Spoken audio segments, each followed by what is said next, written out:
صلاۃ التسبیح یہ بڑی عظیم الشان عبادت ہے۔ نبی پاک صلی اللہ علیہ وسلم نے اپنے چچا جان حضرت عباس رضی اللہ تعالی عنہ کو خاص طور پر اس کی ترغیب دی، اور کم از کم زندگی میں ایک مرتبہ پڑھنے کا تو ارشاد فرمایا کہ ویسے تو بندہ چاہے ہونا یہ چاہیے کہ روز پڑھ لے، ہفتے میں ایک مرتبہ پڑھ لے، مہینے میں پڑھ لے، سال میں ایک مرتبہ پڑھ لے، ورنہ کم از کم زندگی میں ایک مرتبہ پڑھ لے تو اس سے اللہ پاک ظاہری باطنی بڑے چھوٹے گناہوں کو معاف فرما دیتا ہے۔ یہ فضیلتیں حدیث پاک کے اندر آئی ہیں۔ اس کا طریقہ کار یہ ہے کہ بنیادی اعتبار سے اس میں جو چیز زائد ہے وہ یہ ہے کہ ایک تسبیح ہے سبحان اللہ والحمد للہ ولا الہ الا اللہ واللہ اکبر۔ یہ تسبیح 300 مرتبہ پڑھنی ہے۔ اس کا طریقہ کار یہ ہوتا ہے، نفل صلاۃ التسبیح کی نیت کر کے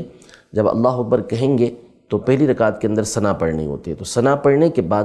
15 مرتبہ یہ تسبیح پڑھنی ہے سبحان اللہ والحمد للہ ولا الہ الا اللہ واللہ اکبر۔ اب اگر آپ اکیلے نماز پڑھ لیں تو اعوذ باللہ بسم اللہ، پھر اس کے بعد سورۃ الفاتحہ اور سورت ملائیں گے، پھر اس کے بعد 10 مرتبہ یہی تسبیح پڑھنی ہے۔ اور اگر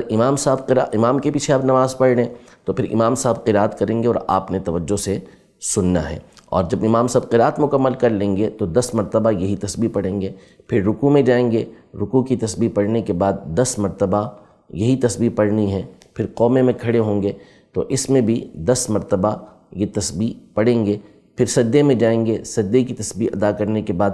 10 مرتبہ یہ تسبیح پڑھنی ہے۔ سجدے کے 2 سجدوں کے درمیان جو بیٹھتے ہیں جسے جلسہ کہا جاتا ہے، اس میں بھی 10 مرتبہ یہی تسبیح پڑھنی ہے، پھر سجدے میں جا کر یہ تسبیح 10 مرتبہ پڑھنی ہے۔ سجدے کی تسبیح پڑھنے کے بعد پھر یہ 10 مرتبہ تسبیح پڑھیں گے، تو یوں یہ ایک رکعت کے اندر 75 مرتبہ 75 ٹائمز یہ آپ کی تسبیح مکمل ہو گئی۔ اب آپ دوسری رکعت شروع کریں گے تو اس میں ثنا نہیں ہے، تو قراءت سے پہلے ہی 15 مرتبہ یہ تسبیح پڑھنی ہے، اور پھر اس کے بعد قراءت کے بعد دوبارہ 10 مرتبہ یہ تسبیح اسی طرح جیسے پہلے بتایا گیا یہ رکعت بھی 10 تسبیحات کے ساتھ مکمل کرنی ہے۔ پھر جب اتحیات میں بیٹھیں گے تو وہاں یہ تسبیح نہیں پڑھنی، بلکہ اتحیات پڑھ کے درود ابراہیمی پڑھ کر دعا پڑھ کے کھڑے ہو جائیں گے، اب دوبارہ ثنا سے ابتدا کریں گے، اور اس میں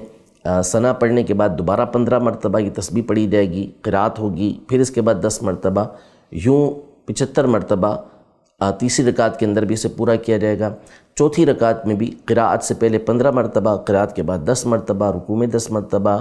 قومے کے اندر 10 مرتبہ، سجدے کے اندر 10 مرتبہ، سجدے کے درمیان جو جلسہ ہوتا ہے اس میں 10 مرتبہ، پھر دوسرے سجدے کے اندر 10 مرتبہ۔ یہ مکمل کرنے کے بعد اتحیات میں بیٹھیں گے، اور اتحیات پوری پڑھ کے درود ابراہیمی پڑھ کے اسی طرح دعا پڑھ کے سلام پھیر دیں گے، تو یوں آپ کی صلاۃ التسبیح یہ مکمل ہو جائے گی۔